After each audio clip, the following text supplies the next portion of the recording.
Just before sunrise in the Strait of Hormuz, the sea often looks deceptively calm. The water turns from black glass to bruised blue. Tankers move like lit cities in slow motion, and somewhere beyond the haze, a U.S. destroyer or carrier group is already tracking hundreds of contacts you will never see. This is the question that haunts the entire region. If Iran has spent decades building missiles, mines, drones, and fast attack boats for this exact stretch of water, why does it so often threaten U.S. warships without crossing the final line and actually attacking them? The answer is not weakness. The answer is that in Hormuz, the most dangerous move is often the one you do not make. And what Iran avoids tells you more than any missile parade ever could. To understand the silence, you have to begin with the place itself. The Strait of Hormuz is not just a narrow waterway between Iran and Oman. It is one of the pressure valves of the global economy, a choke point through which roughly 20 million barrels of oil a day moved in 2024, along with a major share of the world's LNG trade. The air there is heavy with salt, engine exhaust, and heat radiating off steel decks. The shipping lanes are structured, predictable, and crowded, which makes them efficient for commerce and terrifying for war. In a real crisis, every tanker captain, every naval watch officer, every energy trader in Singapore, London, and Houston is staring at the same map because even a temporary disruption in Hormuz can rattle prices, supply chains, insurance markets, and political nerves across continents. Iran understands this geography with intimate precision. Its strategy in and around the strait was never built around defeating the U.S. Navy in a clean, symmetrical fleet battle. It was built around compression, delay, and psychological pressure.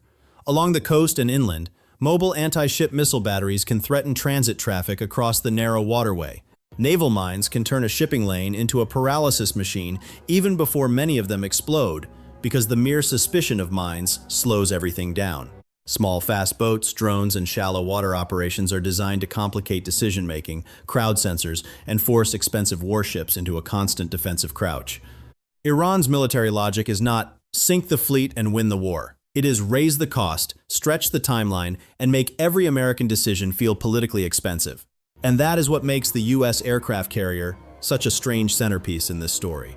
On the surface, it looks like the perfect target. Enormous, visible, symbolically priceless, and operating inside a region saturated with Iranian missiles and surveillance networks.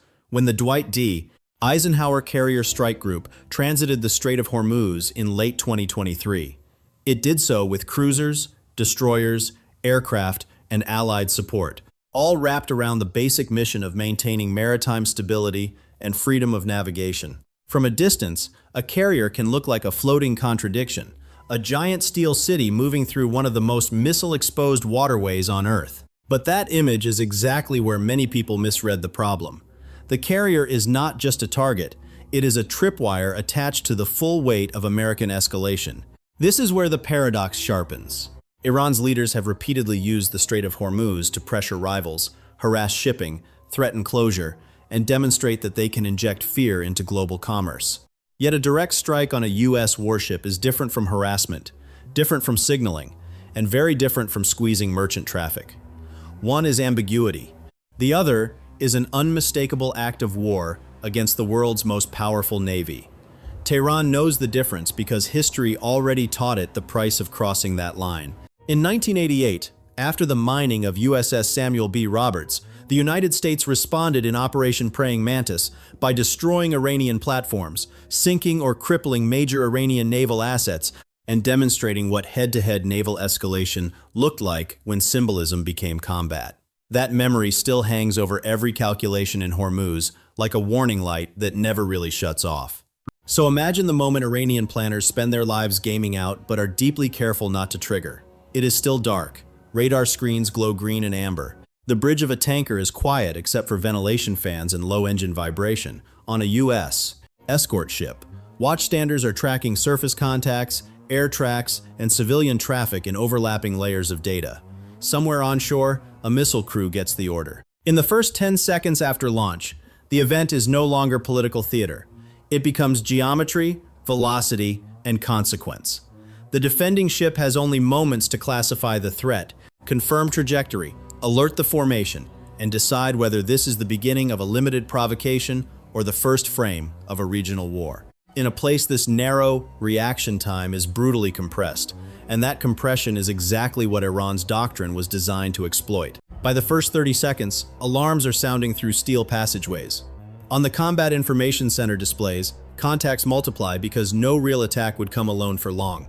The first missile matters, but so do the decoys, the drones, the fast boats, the uncertainty about mines, the possibility of follow-on launches from another angle. Within the first minute, defensive missiles are leaving their cells. Electronic warfare teams are trying to break seekers. Helicopters and aircraft are being repositioned, and every commander in the formation is already thinking 2 moves ahead. If a hit lands, the strategic effect is immediate and global. If it misses, the strategic effect is still immediate and global, because Iran has now crossed a line that cannot be recrossed. 7 minutes after first contact, Washington is no longer asking whether this is a provocation. It is asking how large the response should be. And this is the point many viewers miss. The first successful Iranian strike would not end with a triumphant naval narrative. It would begin a sequence Iran cannot fully control. U.S. forces retain the capacity to clear mines, escort shipping, and suppress Iranian naval assets, even if doing so would take time and carry risk.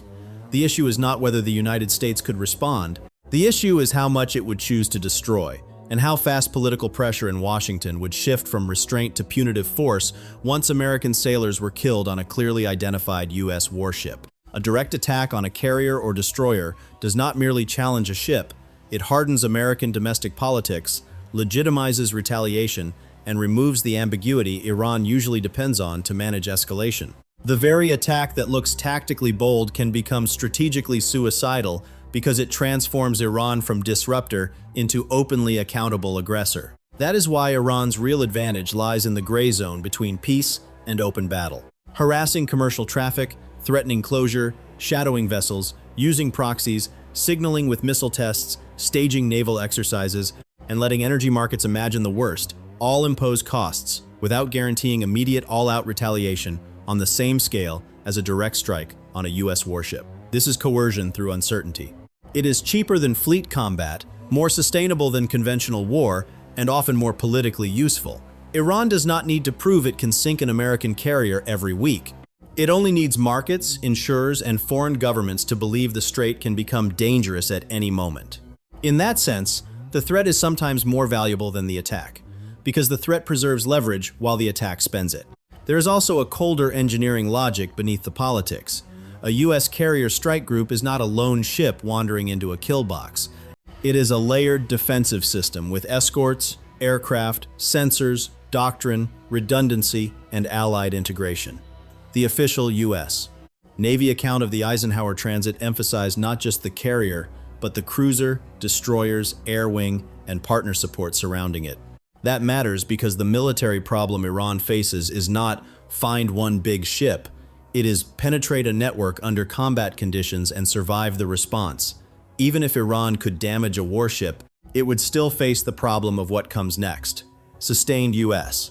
strikes, maritime interdiction, mine-clearing operations, possible attacks on coastal batteries, and a regional coalition suddenly much more willing to support American action. That is not the kind of exchange Tehran prefers. If Iran wants to create pain without triggering maximum retaliation, commercial shipping is the softer lever. Merchant vessels are slower, more vulnerable, less politically sacrosanct than U.S. warships, and directly tied to the economic anxiety Hormuz is so good at producing. Mines are especially useful in this logic because they create delay even before they create destruction. A mine threat can force rerouting, inspection, naval escort, insurance surcharges, and fear-driven hesitation across the entire maritime system. The CRS assessment is blunt on this point.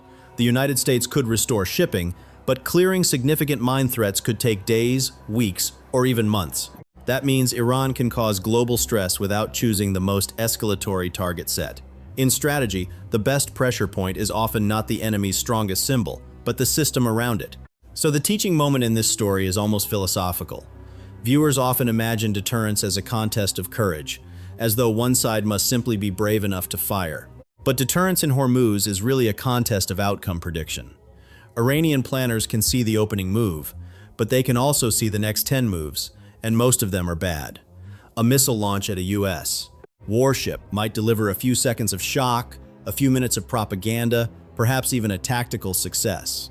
What it almost certainly would not deliver is a stable, strategic gain. It would exchange ambiguity for clarity, deniability for attribution, and leverage for a direct confrontation in which Iran's naval forces have painful historical reasons to be cautious. That is why restraint here is not softness, it is calculation, and the wider world reinforces that restraint.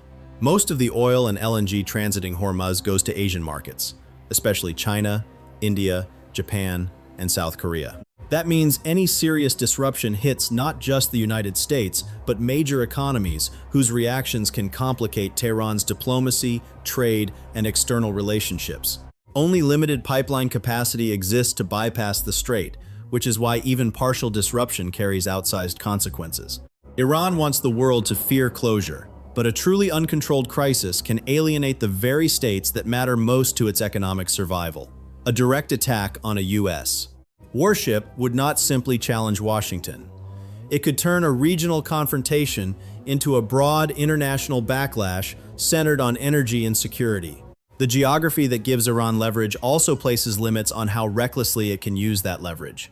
Look back now at that carrier moving through the strait. The deck is hot by mid-morning. The horizon shimmers. Civilian ships slide through the traffic separation scheme while small contacts flicker in and out of radar clutter near the Iranian coast. Nothing dramatic happens, and that is precisely the drama. The transit itself is the message. The U.S. Navy is saying the waterway remains open. Iran is saying it can threaten that openness. Neither side wants the final proof test, because final proof destroys the flexibility both sides still need. The world sees steel, missiles, and flags. The real contest is over thresholds, patience, and who can raise costs without triggering a war they cannot shape. Years from now, that may be the lasting lesson of Hormuz. Not that Iran lacked the tools to make the strait dangerous, because it clearly built them. Not that U.S. warships were invulnerable, because no ship in a narrow missile environment is. The lesson is that power in modern chokepoints is often exercised through restraint as much as attack. The side that understands escalation best can sometimes look passive while actually controlling the tempo. Iran does not attack U.S. warships in the Strait of Hormuz not because the target is impossible, but because the aftermath is too predictable. And in strategy, the move you can make, but should not make, is often the clearest sign that you understand the board. That is the quiet image to leave on screen. A carrier gliding through a corridor built for global trade and prepared for war, missile batteries hidden somewhere beyond the coastline, tanker crews watching, markets listening, and everyone involved understanding that the absence of an attack is not the absence of danger. It is the visible shape of deterrence working in real time. But Hormuz is only one kind of trap. The next question is even darker. What happens when a navy is not trying to close the strait, but trying to bait the other side into reopening it under fire?